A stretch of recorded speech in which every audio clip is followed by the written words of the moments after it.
नमस्कार, आप देख रहे हैं ब्रेकिंग बिहार। जैसा कि हमने आपको पहले भी कहा था कि आज बीजेपी की लिस्ट जारी हो सकती है। बिहार में जो 17 सीटें बीजेपी ने अपने लिए रखी है, उनमें कौन उम्मीदवार कहां से लड़ेंगे, इसका लिस्ट जारी हो सकता था और आज लिस्ट जारी हो गया। सबसे पहले आपको बताएंगे कि बक्सर से उम्मीदवार चेंज हो गए हैं। जो अश्विनी चौबे थे, उनकी जगह दूसरे उम्मीदवार हैं। सासाराम से चेंज है और एक आश्चर्यजनक और बात है कि मुजफ्फरपुर से अजय निषाद को नहीं देकर के दूसरे व्यक्ति को टिकट दिया गया। हमारे साथ सुमन जी जुड़े हुए हैं, इनसे चाहेंगे कि तमाम वो उम्मीदवार 17 उम्मीदवार के नाम हमारे दर्शकों को बताएं विस्तार से।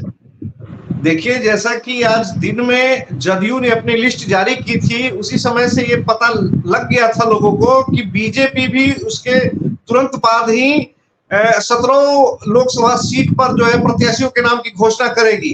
और जैसा कि अभी हम अपने दर्शकों को बताना चाहते हैं कि अभी कुछ देर पहले ही बीजेपी आला कमान ने 17 लोकसभा सीट पर अपने उम्मीदवारों की घोषणा कर दी है।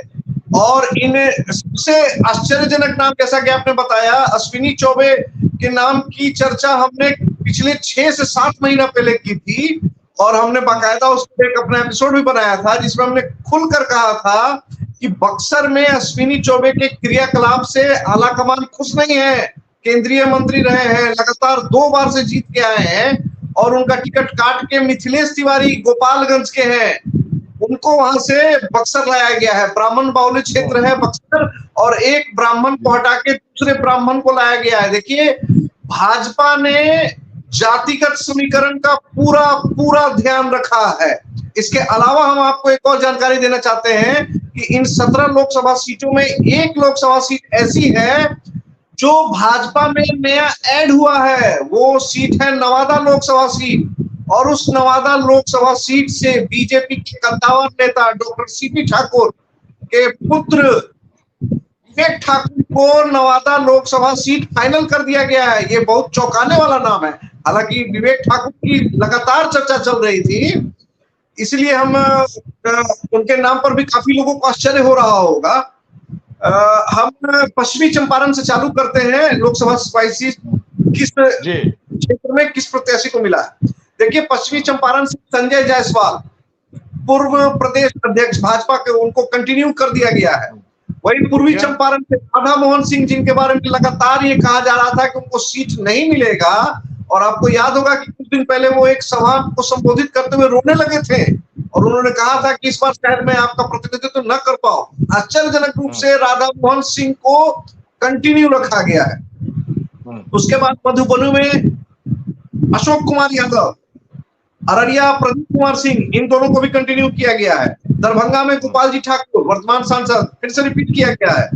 मुजफ्फरपुर में अजय निषाद का पत्ता कट गया है। राजभूषण निषाद नए प्रत्याशी मुजफ्फरपुर में आए हैं। महाराजगंज जनार्दन सिंह सिग्रीवाल, इनके नामों की भी चर्चा बहुत जोर शोर से चल रही थी। देखिए, महाराजगंज और सारण, राजीव प्रताप रूडी सारण में रिपीट किया गया है और राजीव प्रताप रूडी और जनार्दन सिंह सिग्रीवाल, इन दोनों नामों की चर्चा चल रही थी कि इन दोनों नामों को बीजेपी आला कमान काट सकता है। लेकिन ये चर्चाएं सिर्फ चर्चा बनकर रह गई और आला कमान ने इन दोनों पर फिर से अपना विश्वास दिखाया। इसके अलावा उजियारपुर नित्यानंद राय, केंद्रीय गृह राज्य मंत्री, उनको भी वापस कंटिन्यू किया गया है। बेगूसराय गिरिराज सिंह, जिनके क्षेत्र को पिछले 2 बार से, बेगूसराय से जो वर्तमान सांसद है गिरिराज सिंह, पिछली 2 बार से लगातार सांसद बन रहे हैं और बार बार उनके क्षेत्र को बदला जा रहा था और चर्चा हो रही थी कि शायद इस बार भी उनका क्षेत्र बदल दिया जाएगा। गिरिराज सिंह खुशकिस्मत है कि इस बार उनका क्षेत्र नहीं बदला गया। बेगूसराय से पटना साहिब श्री रविशंकर प्रसाद, देखिए रविशंकर प्रसाद की गिनती पटना साहिब क्षेत्र में हम लोग हैं, हम लोगों को पता है। इधर ऋतुराज सिन्हा की बहुत जोर शोर से चर्चा चल रही थी, लेकिन ऋतुराज सिन्हा को भी दरकिनार कर दिया गया है और रविशंकर प्रसाद को फिर से कंटिन्यू कर दिया गया है। पाटलिपुत्र रामकृपाल यादव, बीजेपी के कद्दावर नेता, लगातार 2 बार से लालू यादव की पुत्री मीसा भारती को हरा रहे थे और इस बार फिर पाटलिपुत्र की जनता मीसा भारती और रामकृपाल यादव का संघर्ष देखेगी। आर के सिंह, पूर्व ब्यूरोक्रेट, एक आरा भी हम लोगों ने विजिट किया था। लोकसभा के क्रम में हमने आरा लोकसभा में बहुत जगह हम गए थे और वहां से हम लोगों को जो फीडबैक मिला था कि आरा में आरके सिंह के काम से लोग काफी खुश थे और वो कह रहे थे कि नहीं, आरके सिंह को हम देखना चाहते हैं। वही बगल में बक्सर में आपको पता ही है कि अश्विनी चौबे के काम से लोगों ने खुशी जाहिर की थी। इसके अलावा जैसा कि सासाराम, छेदी पासवान, उनको भी बेटिकट कर दिया गया है, उनके जगह शिवेश राम आए हैं। ये अनुसूचित जाति का क्षेत्र है। इसके अलावा औरंगाबाद से सुशील कुमार सिंह, इनको भी कंटिन्यू किया गया है। और नवादा से, जैसे मैंने अभी आपको बताया है कि आश्चर्यजनक रूप से विवेक ठाकुर को फिर से कंटिन्यू कर दिया गया है। देखिए, बहुत ही बारीकी से सामाजिक समीकरणों का ध्यान रखा गया है। जिस जाति के प्रत्याशी को हटाया गया है, उस जगह पर उसी जात के दूसरे प्रत्याशी को भाजपा ने लाने का काम किया है। और हम अपने इस